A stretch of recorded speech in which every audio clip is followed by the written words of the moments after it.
Okay, in this video, we are going to review a few very important topics for your last 5 modules to prepare for the final. So the first topic I'm going to talk about is the ratio and proportion. So I see that many of you are confused between the ratio and proportion and how to solve the equation involving two fractions equal to one another.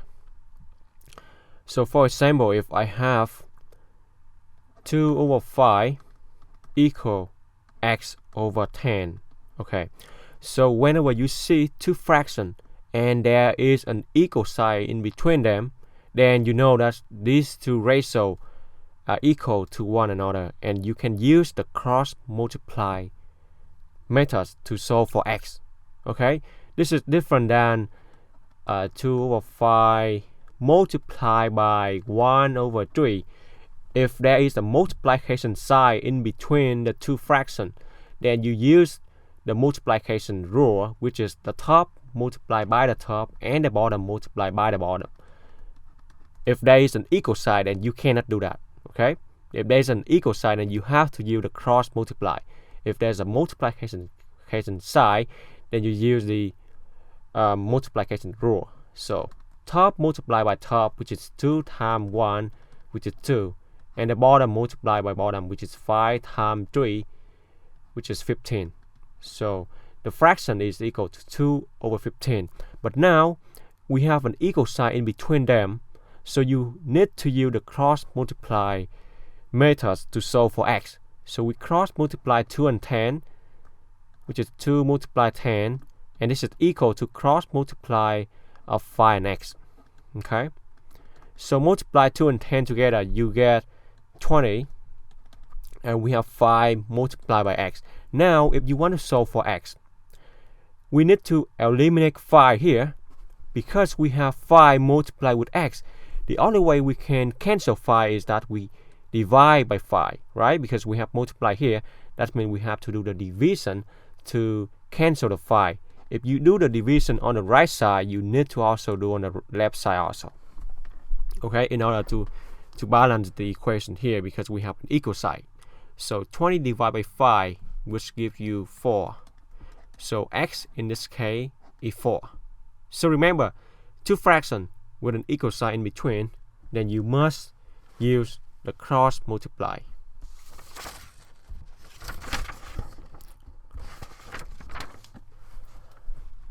Okay, so the second topic is very important, is combining the like term.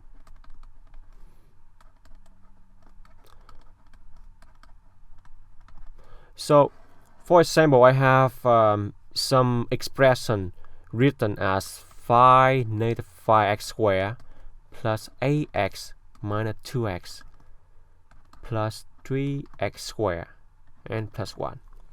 Okay, when we look at this equation or this expression, we see that this is not a simplified version, which we can reduce this to a simpler version, because we have x term here and we have also have x term here. So why don't we just combine them together, right?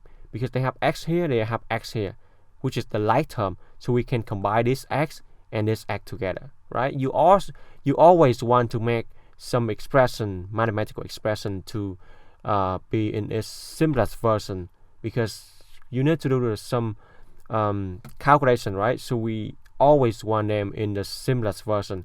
So the first thing is you need to combine the like term. If they are not in the simplest version, then it's really hard for us to do further calculation.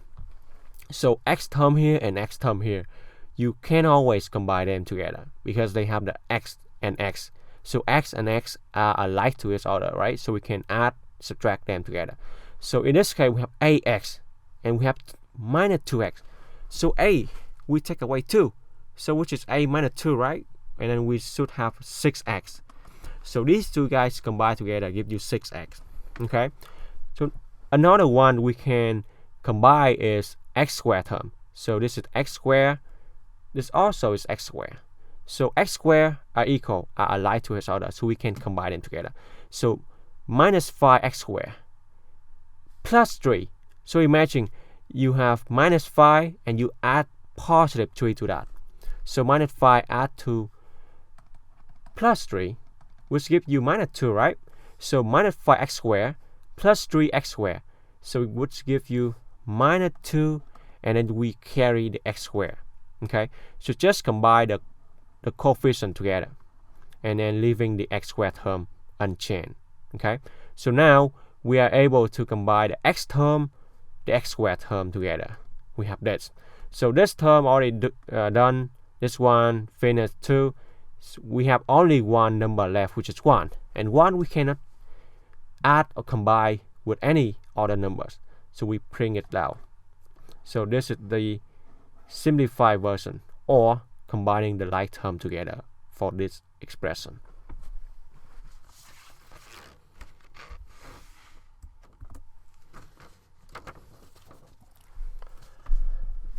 Okay, another topic is dividing fraction. So when I say 5 over 7 divide by 8 over 3, division, this means the one on the left is on the top and the one on the right is the bottom of a fraction, right? So division means we have this division side, and then 5 over 7 is the one on the top. So this is the same thing as 5 over 7 over 8 over 3. So these two expressions are equivalent. Okay, so I can write this or I can write it. They are the same. No matter what I write, they are the same. So when we do the division here, remember, one fraction divide another fraction is the same thing as the first fraction multiplied with the reciprocal of the second one. So 5 over 7, we bring it down again. Division, we turn into multiplication. But we have to flip 8 and 3. So 3 go on the top, 8 go to the bottom. If you change the multiplication here, you need to flip this. Okay? So 3 over 8. Then, when you have the multiplication, we apply the multiplication rule. Top multiply top, bottom multiply by bottom. So 5 times 3, 7 times 8. 5 times 3 is 15. 7 times 8, 56. Okay, so this is your division of the fraction.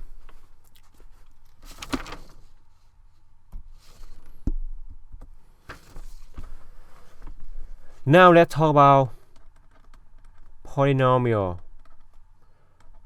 multiplication. So when we have two factors, the first one, for example, 2x plus 5, the second one 6x squared plus 1. Now you want to multiply them together, right? There we need to use the FOIL method. That means the first element, you take this, you multiply to the first element of the second factor, and you take this, you multiply to the second factor. So 2x multiply with 6x squared. So 2 and 6 multiply together give you 12. X and x squared multiply together give you, this is x to the first. So 1 and 2 give you 3, right? You add them together. Then 2x1 plus multiply to 1. So multiply by 1, which is the same thing. So we write out again 2x. Then we take the second element, multiply in here, and then multiply here. So 5 times 6x squared give you 30x squared. 5 times 1 give you 1. Okay? So let's see if we can combine any thing together. We have x cubed term here, x squared, x, and a number. So we don't have any like term to combine together. So this is your answer.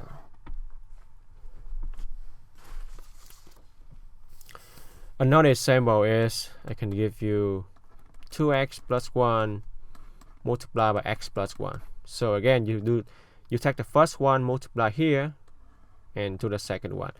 2x times x, which gives you 2x squared. 2x times 1 gives you 2x. 1 here and 1 here. 1 times x gives you x. 1 times 1 gives you 1. In this case, we have x term here and x term here. Okay, you can add them together. 2x and x gives you 3x. Bring down the 1 and bring down the 2x squared. So this is your final answer.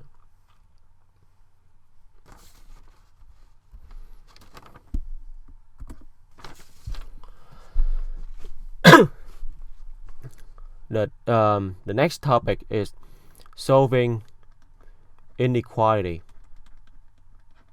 Okay, so any inequality is the expression involving greater than sign, less than sign, greater than or equal, or less than or equal. So for example, I'm solving x for this following inequality. So I want you guys to solve for this one. So first, we treat the greater than sign here the same as equal sign. So we are trying to solve for x, right? So first, don't look at this inequality yet. Just solving for x as you normally do. So if you want to solve for x, you need to cancel negative 10 on the left side. So we need to divide by that, right? This is multiplication, so you need to divide on both sides. So this go away. 5 divided by negative 10 gives you negative 1/2, right? And then we have x on the left side. The only difference between the greater than sign and the equal sign we normally do is that if you divide or multiply by a negative number, then this side will switch the side. So this side, it will switch to the right side. Okay, because I divide by a negative number, so this thing will switch to the right side. So this is your answer. If you want to wrap this on a number line system, you can plot this, right? This is a 0, then this is negative 1/2, and x is any number less than this thing. So we have an open parenthesis, which is here, and anything less than this is your solution. Okay.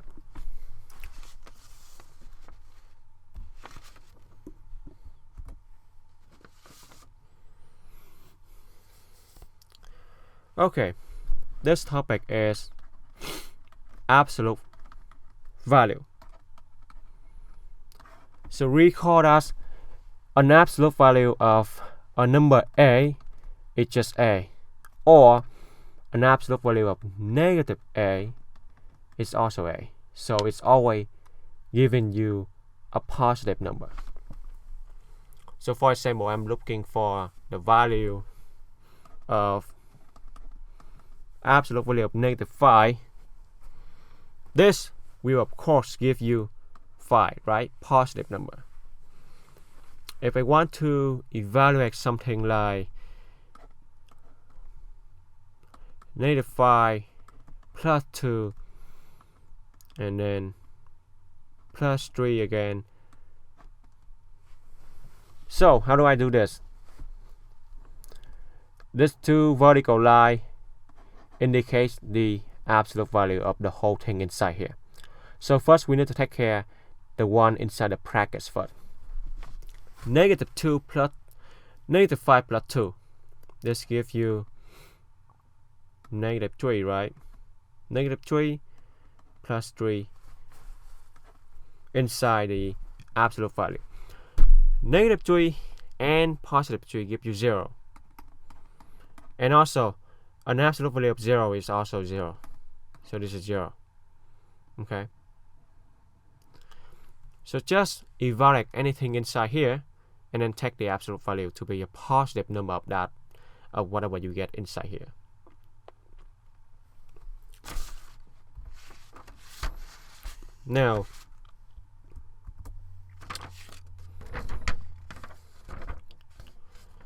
we need to also learn about the function.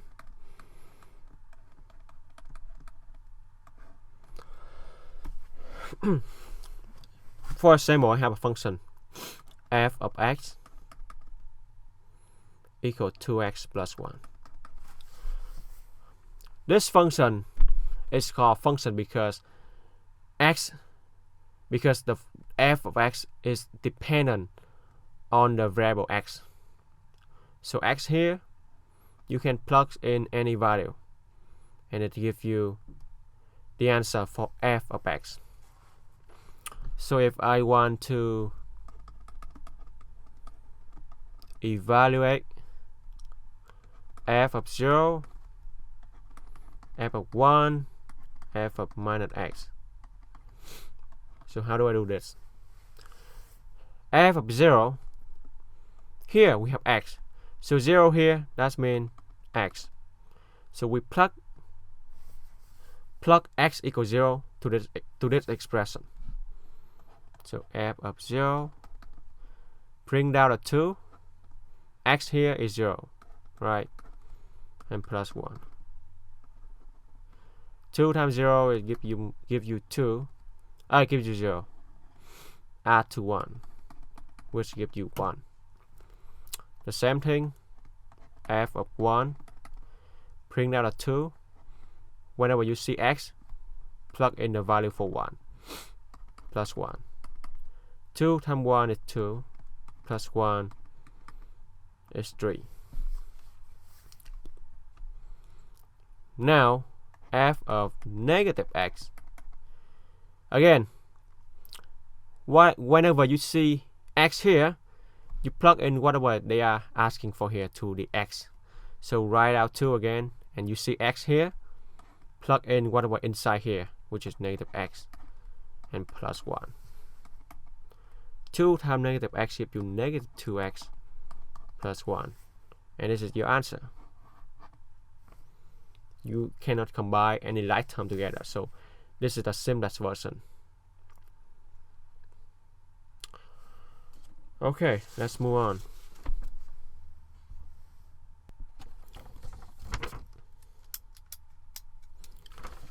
So this topic is very important topic in the last 5 modules, which is the graphing of the linear function. And I believe there should be 3 or 4 questions about graphing a linear function on the final exam. So you should be able to practice or understand this clearly, prepare for your final. So the equation we usually see in this class are y equals something like 2x plus 1. This is called a linear equation. And the reason this is called linear because we only have the x term here. So x to the first power. So anything involving x term only, or f of x equal 2x plus 1. We only see x term here, so we call this a linear. If you see anything, for example, 2x squared plus 3, and you can call this a quadratic equation or second-degree polynomial. But in this class, we only focus the graphing about the linear equation, which is involving only the x term. So for example, how do you graph y equal 2x plus 1 on the xy coordinates? And there's one way to graph. I mean, there's many ways to graph this, but the easiest way is we need to follow a conventional method called the slope intercept form. So any linear equation, you can write them in this format: y equal mx plus b. m here is the slope, and b here is the y-intercept. Okay. So if I want to graph 2x plus 1, I know 2x plus 1 y here. So m is 2 and b is 1, right? So we have m is 2 and b is 1. The y-intercept, that means we have x connect here, y connect here. So y equal 1. 1 here for y-intercept, that means we have the point as 1 on the y coordinates. So we plot 1 point here. Then how do I plot the second point? Because we need to have at least 2 points so we can connect the line together. So the way that I'm finding the second point is I'm using the slope. So the slope is defined as the rise over the run. Okay. So m equal 2 here. This is the same thing as 2 over 1. Okay. So the top is 2. That means you go up by 2 from this point. Go up by 2 units, which is 3. And the bottom is 1. That means you go up by 2, go to the right by 1.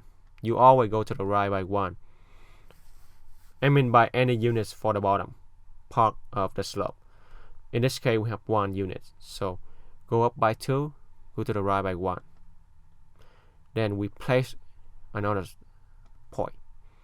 Then we can connect them together to make the line for this linear equation.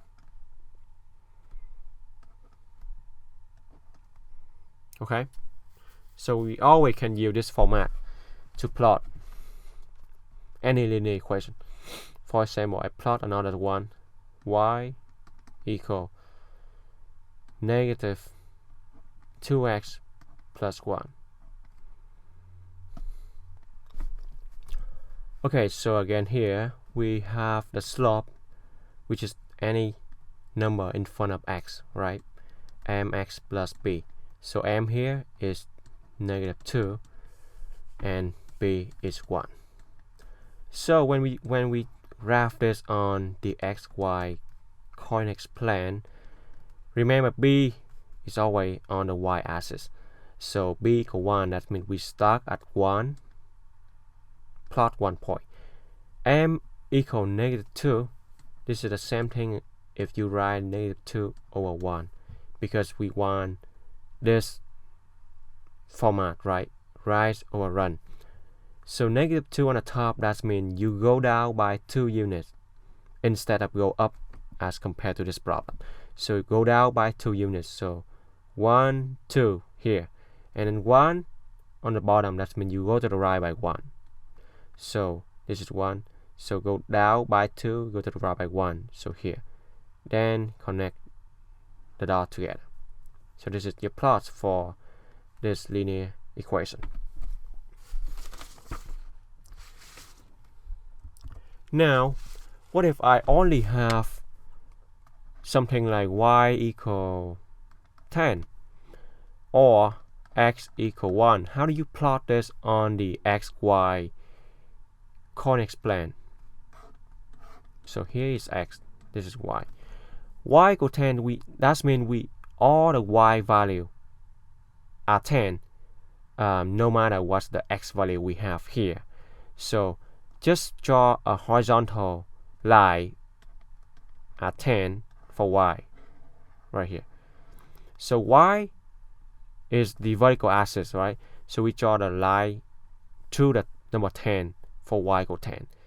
What about x equal 1? Again, x axis is the horizontal and 1 is here. Then whatever the line here cross the 1 is the x axis for x equal 1. So this is x equal 1 line. This is y equal 10.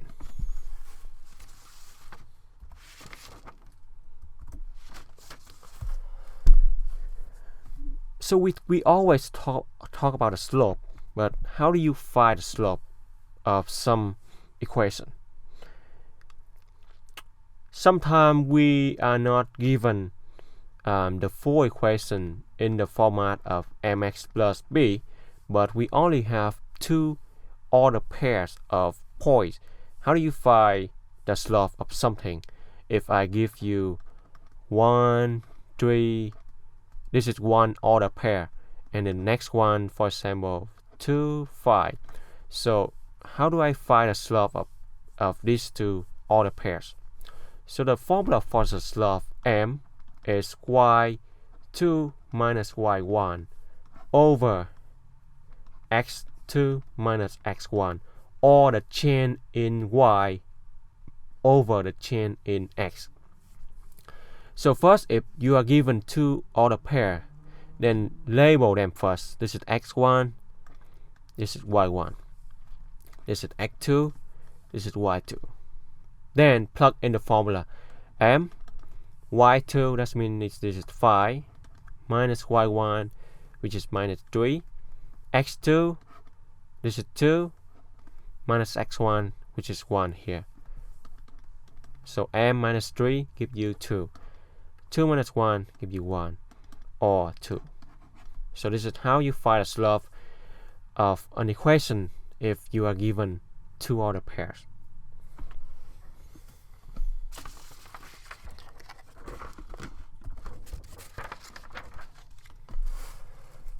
Alright, so the last important topic we are going to prepare for the final is called the quadratic function. So we just learned about how to graph and find the slope of the linear function, which involving only the x term. Now the quadratic function, that means the quadratic, as I told you before, is related to the x squared term. So any quadratic equation can be written in the standard format of y equal ax squared plus bx plus c. So this is the standard format. Okay, so we need to make sure that we have the x squared term, and whatever stand in front of x squared we call a, and the x term we call b. Whatever number stand in front of that we call b, and the remaining number is called c. So if I have some equation, for example, fx equal negative 5x squared plus 1 plus 2x, then I want you to identify what is a, what is b, and what is c in this standard format, okay? So looking at this equation, a is whatever stand in front of x squared term, right? So we have negative 5 in front of x squared, so a is negative 5. b here is whatever stand in front of the x term, so we have 2, so b is 2, and c is the number, right? So only the number we have is 1, so c is 1. Okay, all right, so the next one in the quadratic function is how do you actually solve the quadratic function. If I am given you some equation, for example, y equal 2x plus 2x squared plus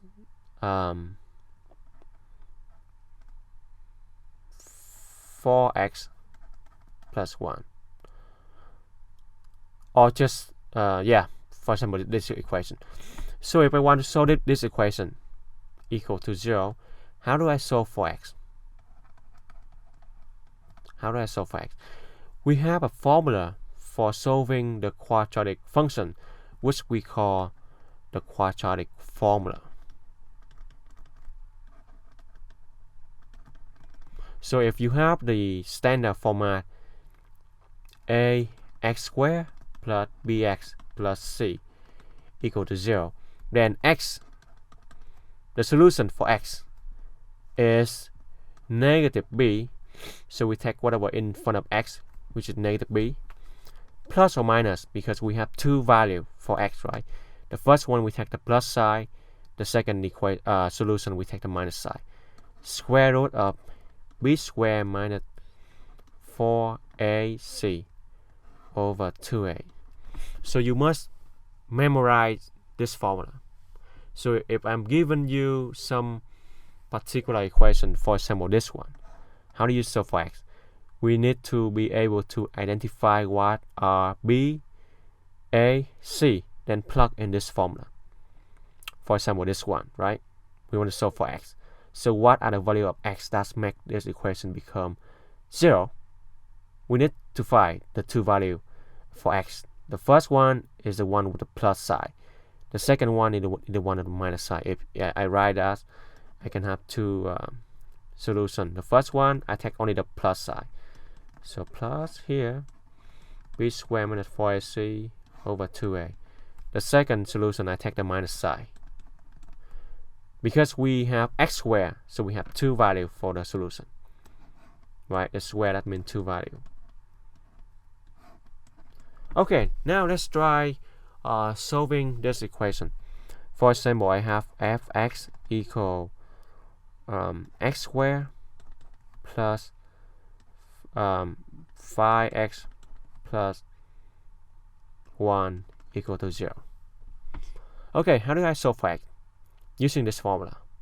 First, I need to identify what are a, b, and c. So whatever stand in front of x squared term is a, right? Here. So here we have nothing, which is 1, right? 1 times this is 1 times x squared. This is the same thing as x squared. So the one that stand in front of x squared term is 1. The one that stand in front of x term here is 5, which is b, and the number only is 1. Now plug in this equation for the formula. So x, the first solution is we take the plus side. So minus b, which is minus 5, right? B is 5, plus b squared, which is 5 squared, minus 4 times a, which is 1, c, which is 1, and over 2a, 2 times a, which is 2 times 1. If you evaluate this, you get minus 5 plus 5 squared is 25. 4 times 1 is just 4 over 2 times 1, which is only 2. Okay, so we can simplify this further. Minus 5 plus 25 minus 4, which is 21 over 2. So one solution is this one. You can use a calculator to evaluate this radical to have the decimal value, but you can also leave the answer like this fraction. The next the next solution is the minus side. So this is we call x1, now x2, which is minus b, so minus 5, the same thing here, plus b squared, which is 5 squared, which is also 25, minus, we should have the minus side because we already have the plus side here. The second solution is a minus side, so we should have minus here.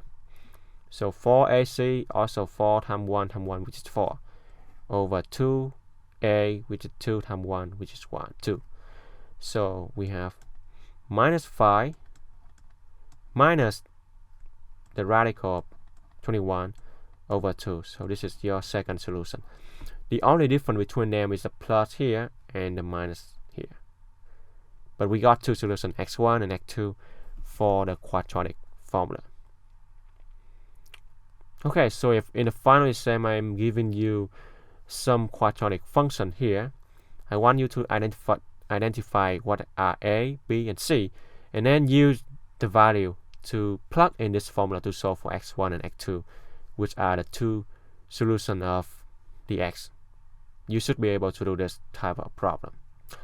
Okay, so that is the end of this review video, and I will have another video for the mock final solution to some practice problem.